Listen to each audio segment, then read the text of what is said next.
राम राम मित्रों, मेरा सभी को आपका स्वागत है एक और नए व्लॉग में। और आज है 2 नवंबर और जैसा कि आपको पता ही था 1 तारीख को करवा चौथ थी।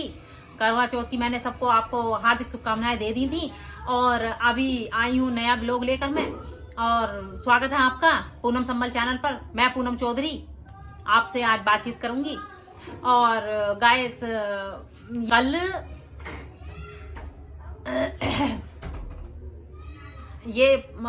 कल करवा चौथ थी।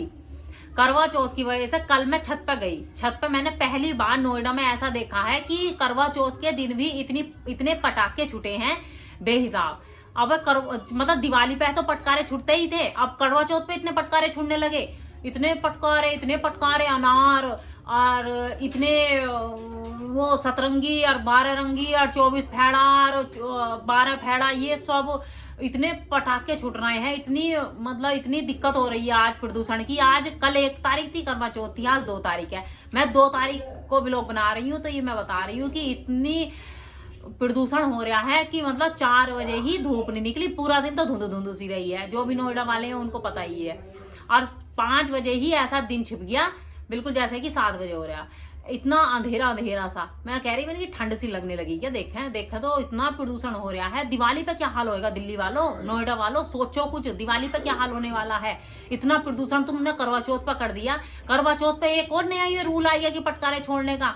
चलो, जो शॉपिंग कर रही है बहना करो, जितना खर्चा कर रही है करो। देखो, कोई किसी मानने वाला ना है, कितना भी किसी को चाहे कुछ भी करो, लेकिन कम से कम पटकारे देखो। बच्चे ये हाल, अरे कोई जल जाए फूक जाए तो इकलवी करवा चौथ हो जाएगी। तो थोड़ा सा सोचो, थोड़ा सा समझाओ अपने बालकों को। अने चलो करवा चौथ है, करवा चौथ को तो पहले भी व्रत औरतें रखती थी, पता जब चलता था, जब क्या खीर पूरी बन जाते थे हमारे गांव में। तो चलो, मेरी तो खैर मम्मी ना थी। मेरी मम्मी तो मैं 9 महीने की थी जब ही डेथ हो गई थी मेरी मम्मी की। तो मैं कहीं वैसे ही देखते थे, हम भी खुशी में जाते थे। हमारे यहाँ सरकारी स्कूल था, सरकारी स्कूल में सब लेडीज जल भरने आती थी पूरे एकजुट होकर। अब तो गांव में भी ऐसा नहीं रहा, कोई घर से भर रहा है, क्लास ही ना रहा ना इतना। कोई कहीं से भर रहा है, कोई सुबह को ला रहा जल, कोई शाम को ला रहा जल, ऐसा ना है। पहले तो एकजुट होकर, मैं हमारे गाँव में मेरे मायके में तो सब एकजुट होकर सब जाती थी शाम को। और शाम को हम भी अपने खुशी से जाते थे। हमें इंतजार रहता था उसका गेहूं मिलेगी, क्यों, उसके सागर के नीचे ना गेहूं रखते हैं तो गेहूं मिलेगी, हमें उसका इंतजार रहता था। तो गेहूं को हम बेच देते थे। 5-10 रुपए में बिकती थी, ज्यादा से ज्यादा 5 या 10 रुपए में तो अपने चीज खाने को मिल जाती थी उस टाइम पे। मतलब अब से मैं 30 साल की हो गई, अब से पहले की बार बता रही हूँ। हमें 2 रुपए मिल जाते तो इतने खुश होते थे, भैया आज तीसरे दिन भी 2 रुपए मिल गए तो मजा आई गया। 2 रुपए की मूंगफली लेकर खाएंगे। आजकल के बच्चे तो 10 रुपए से नीचे हाथ ही नहीं रखते। 10 रुपए 20 रुपए, चलो टॉपिक कहाँ तक कहाँ छेड़ दिया, मैं भी बतून हूँ ना।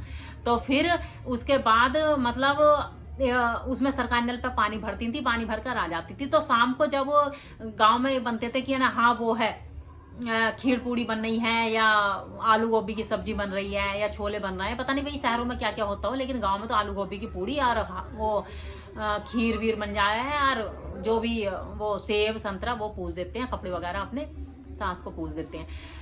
तो उसके बाद हमें जब शाम को पता चलती थी कि हाँ लेडीज सच रही हैं, अरे भैया आज तो करवा चौथ है। और आज की पीढ़ी, अब की पीढ़ी देख रही हूँ, बताओ मैं 20 साल में ही इतना, मतलब 30 साल की हूँ मैं, चलो मतलब 5-7 साल के होंगे भी हम जब हम देखते थे, जब 5-7 साल के होंगे भी। और अब देख लो, बताओ तुम 25 साल में इतना बदलाव आ रहा है, तो आने वाले 25 साल में कितना होगा, कितने मतलब। अब आज इतनी धुंध है, इतना प्रदूषण है। अब दिवाली पे देखियो सांस लेना दुश्वार हो जाएगा। दिल्ली वालों से तो यही कहना चाहूंगी कि 2-1 दिन पहले ही निकल लो किधरों को, नहीं तो इतना प्रदूषण होने वाला है। इतने पटकारे छोड़ रहे हैं, इन पटकारों पर बैन नहीं लग रहा। कितने जलेंगे लोग, कितने बच्चों के हाथ जलेंगे। अब कहीं चरखी ला रहे हैं, कहीं अटर बम ला रहे हैं, कहीं बटर बम ला रहे हैं। अरे ये ऐसे फट जाते हैं, हाथों में फट जाते हैं बच्चों के।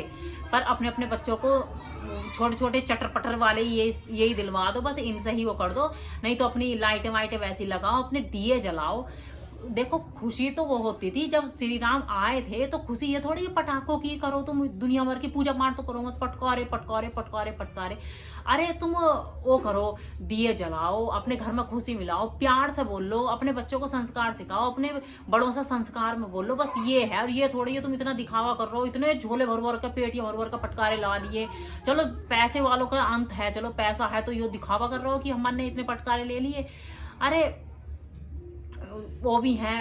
अब देखा है कि वो ले लेंगे गांव में, वो ले लेंगे और छोड़ने वाली जो आती है गंधक पटास से फोड़ते रहेंगे, गंधक पटाख से फोड़ते रहेंगे। अरे थोड़ा प्रदूषण को भी देख लो। चलो गांव में तो खुला है, चल रहा है, कोई बात ना, छोड़ना है। दिवाली पे मैं ब्लॉग बनाऊंगी, दिखाऊंगी कि गांव में कितने पटकारे छोड़ रहे हैं, खुला है, कोई दिक्कत ना। लेकिन शहर वालों को तो दम घुटने को तैयार है। कल इतने पटकारे छूटे हैं कि दम घुटने को तैयार है। बताओ, करवा चौथ में मैंने पहली बार देखा यो कहाँ से अंडरम पर आई है। चलो करवा चौथ पर सज रही है लेडीज, सवर रही है। अरे छत पे देखा, तूने कितने की साड़ी ली है, तूने कितने की साड़ी ली है।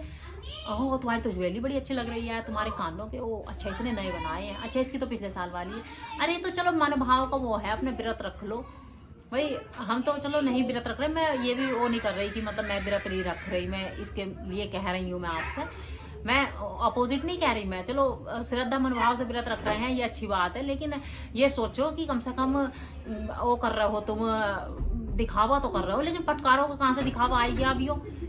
आज मैंने पहली बार ऐसा देखा है, इस बार मैंने ब्लॉग बना रही हूँ भाई। पटकारों का तो कतई भी बिल्कुल शोभा ना दे रहे कि करवा चौथ पर पटकारों का काय का वो है। क्या पति तुम्हें गिफ्ट में लायक दे रहे हैं, या बच्चों को तुम गिफ्ट में लायक दे रहे हो, या पत्नी तुम्हें मतलब गिफ्ट में लायक दे रही है पटकारे। तो कम से कम ये तो सोचो, इतना प्रदूषण तो सवारियों का ही हो रहा है नोएडा एनसीआर में, दिल्ली एनसीआर में, और इतना तुम अब आएगा कर रहे हो प्रदूषण भाई, ये सही बात नहीं है। मैं केवल ये की बात कहूंगी भाई, पटकारे छोड़ना तो ये। अब होली अष्टमी आ रही है, होली अष्टमी पे भी फिर माएँ अपनी बच्चों को अपने गिफ्ट ला के देंगी पटकारों का। तो ये कोई सही थोड़ी है। आज इतनी धुंध हो गई, इतना प्रदूषण हो गया, आज बताओ है सांस लेने की नौबत ना आने की। यार दिवाली पे कम से कम पटकारे छोड़ना भाई, कम से कम। इतना प्रदूषण है कि दिल्ली में सांस नहीं लिया जाने का, इतना बता रही हूँ मैं। गांव में तो खुला है, गांव वालों से तो कोई कहना बेकार ही है, क्यों खुला है एरिया है, कोई दिक्कत ना। कितने ही जलाओ पटकारे, कितने ही कुछ करो। और बच्चों को तो देखते ही हो, आए दिन कितने न्यूज में देखना अगले दिन कोई कि उसका हाथ में फूक गया, कोई ऐसा भूख नहीं पर रख कर छोड़ता, उसकी हथेली में ऐसे ही घुस जाता पटकारा, पीछे कोई बैक हो जाते हैं। और कितनी वीडियो में देखना आप, कितने वो आएंगे। वीडियो अच्छी लगी हो तो लाइक शेयर सब्सक्राइब कर देना, कमेंट करके बताना कि कौन कौन अपने बच्चों को पटकारे लाकर देता है। और देखो बच्चे सबके प्यारे होते हैं, नन्हे मुन्ने बच्चे होते हैं, सबको अपने बच्चे जान से भी ज्यादा प्यारे होते हैं। प्लीज दोस्तों, पटकारे अपने हिसाब से लाना, अपने बच्चों का ध्यान रखना दिवाली पे कि जले फूके ना। और एक और बात मैं कहना चाहूंगी कि मंदिर पे हमारे यहाँ एक दिए जलाए जाते हैं शाम को मंदिर पे, और वो फ्रॉक पहन के लड़की गई, लड़की थी कोई 5-6 साल की लड़की, और उसने माथा टेका। माथा टेकने में उस बच्ची का इतनी फ्रॉक में आग जल गई। हमारे सगे चाची की मतलब रिश्तेदारी की है बात ये, और उस बच्ची की फ्रॉक में आग लग गई, वो बच्ची बची नहीं। अब ये भी ध्यान रखना, मंदिर में अगर माथा टेकना चाह रहे हैं तो अगर माथा वो टेके बच्चे तो आग लगने का भी चांस रहता है, क्योंकि मंदिर में दीवे इतने रहते हैं और वो दीवे जलते हैं, तो उसका भी ध्यान रखना। माथा जब टेकता है तो बच्चों के कि बड़ों के भी ऐसा हो जाता है कि उसकी ड्रेस में फ्रॉक हैवी पहन रखी थी, दिवाली पर नए कपड़े तो पहनते ही, फ्रॉक हैवी पहन रखी थी, उसकी फ्रॉक में आग लग गई, बच्ची वो खत्म हो गई। बस मेरा यही आपसे अनुरोध है कि पटकारे लाना हिसाब से लाना, बच्चे सभी के प्यारे होते हैं, बहुत सुंदर बच्चे होते हैं। लाइक शेयर सब्सक्राइब जरूर कर देना। Bye bye.